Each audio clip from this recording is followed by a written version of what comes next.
DTSC and the CUPA that was 2 violations. It's a large machine shop. It's not appropriate to go into any more detail other than to say it's in Southern California, large machine shop, and they dispose welding and grinding has waste to the muni trash.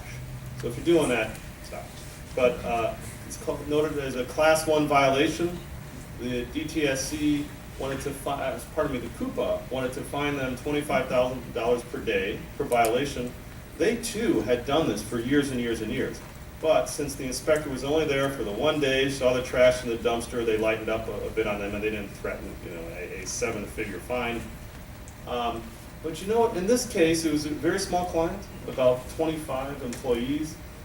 Ignorance was bliss, and we use that as part of our negotiations. And again, the idea was to clean up the mess as soon as possible, set up procedures, do training, characterize your waste, manifest it appropriately, be sure to put procedures in place. And so, and another thing that Kathy did, and I would recommend everyone in this room do if you get a DTSC CUPA violation, try to get as much data from similar violations as possible and actually present it to the regulator. They've got it, but they're not going to give it to you. So it's under CERS, and Kathy, what does CERS stand for? California Environmental Reporting System, isn't that it? Yes, so it's relatively new. You're going to have to do your hazmat business plans and document that on CERS, but they've got a lot of history on the on violations that they've negotiated. So again, AQMB, it's hard to get. DTSC, CUPA, pretty easy to get information. State Board, pretty easy to get information. So CERS, CERS. So Kathy continued these informal negotiations and said, nothing in your database has more than $10,000 per, how should we say, event. Let me rephrase that. $10,000 per negotiation session, even when there's more than one event. And so the regulator said, how about 7? And Kathy said, well, why don't we let you talk to the client? And the client said, how about 5? And they settled at 6. So 50,000 went to 6. It was a good day. So in this case, obviously the attorney was in the background, but remember I said try to keep this as simple as possible when I went through the EPA flowchart. The CUPA almost threatened and said, if we have to take this to the DTSC, if we're going to have a lawyer talking to lawyer, this is going to get very expensive and it's going to be 50 grand or more. So we just advise our client to have an attorney in the background who's reviewing the final settlement document, overseeing our work, attorney-client privilege, and such. So it worked out quite nicely. Any questions on which CUPA was that? Kathy? LA County. So they actually had LAC.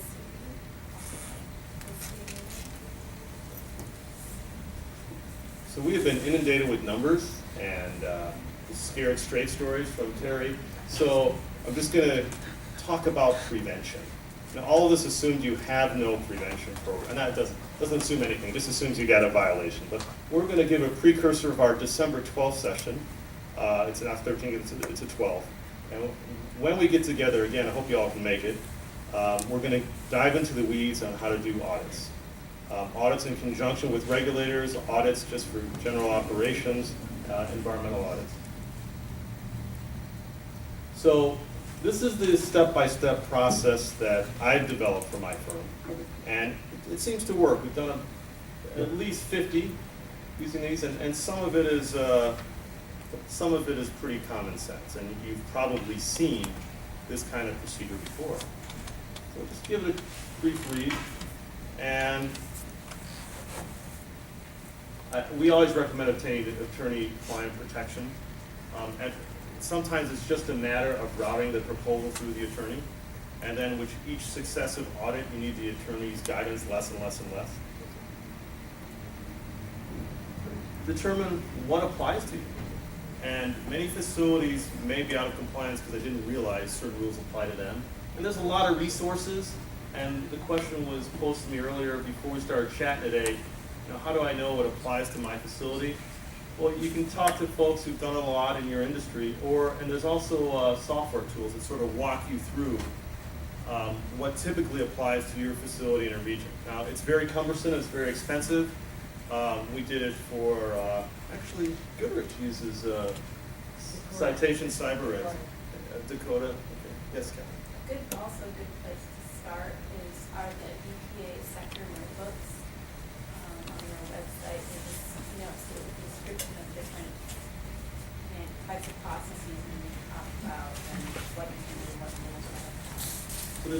lot of resources. Thank you, Kathy. And so we'll generate an information request. The client will gather the data, get on the site, review things, develop a draft report, correct some low-hanging fruit, do the final audit report, and fix the recommended action items, and then go back a year later. And just a couple quick slides, and I'm only going to talk about steps 3, 5, and 8. Again, just touch on it. This is a lot of information. Most of it will apply to your facilities. And the only message here at this point is know where your documents are, know where your final documents are, know what's final and what's draft. I can't tell you how many times I'm helping a client out and I gave them a draft report or an internal document they should have. Know where your final documents that were submitted to the agencies. It sounds simple, but I just see too many files with drafts and drafts and drafts. And I'm not going to go over this one by one.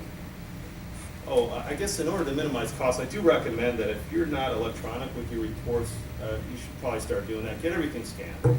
Have a clerk start scanning your final documents, save everything in PDF with signature.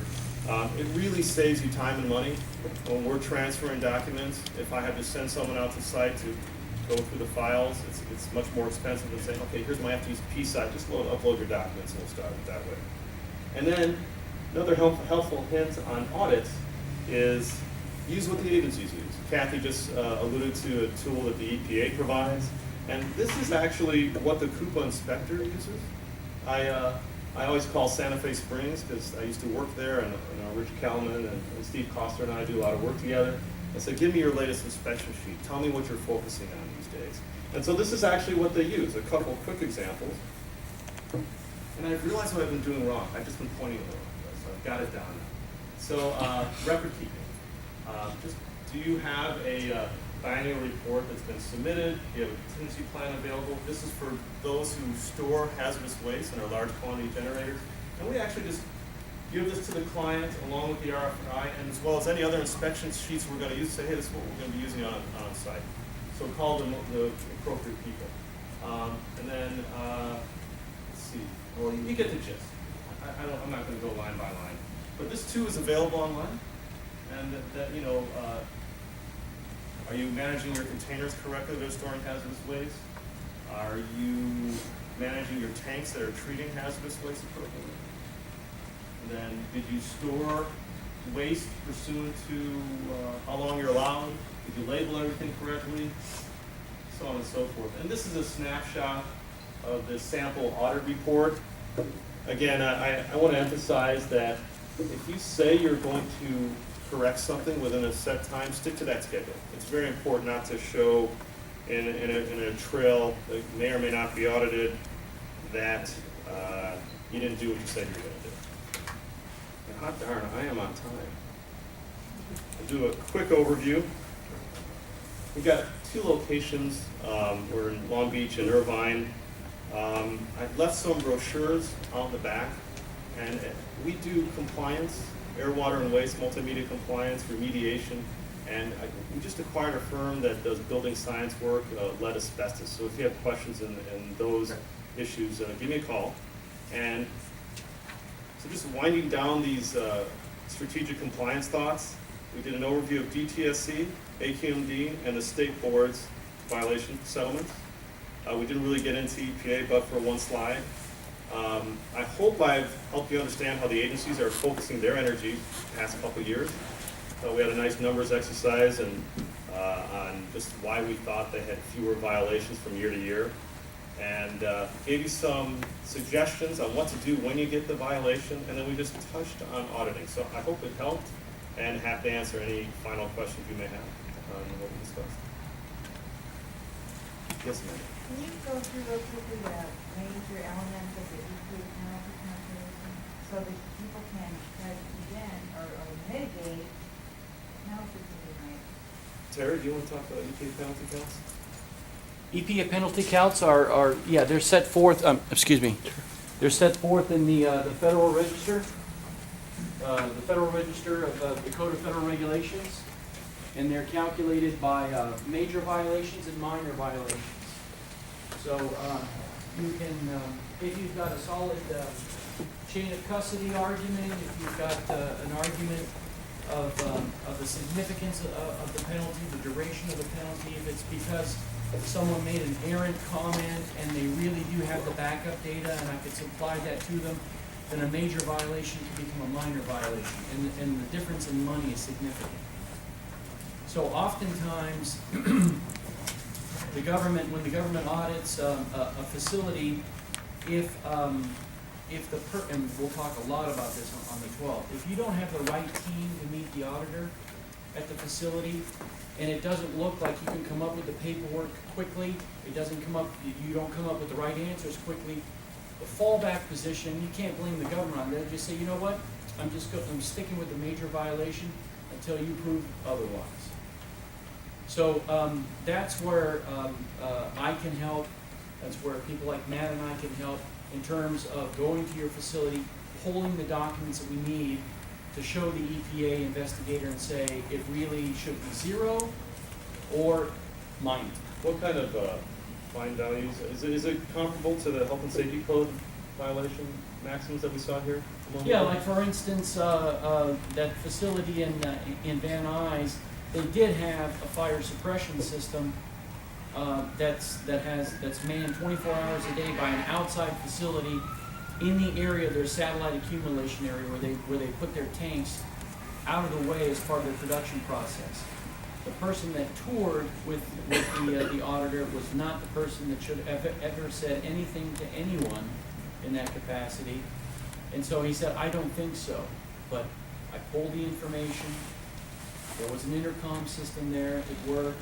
There's a facility on the other line. Anytime you push the button, it will come down and deal with the matter. And that went from 17,500 to 6,800, something like that. This count. And, I mean, just to dovetail onto that document that you showed, the ADO guidance document, does provide, This one? Yeah, it has the breakdown of what a class 1 is, the definitions, and what those specific starting penalties are, class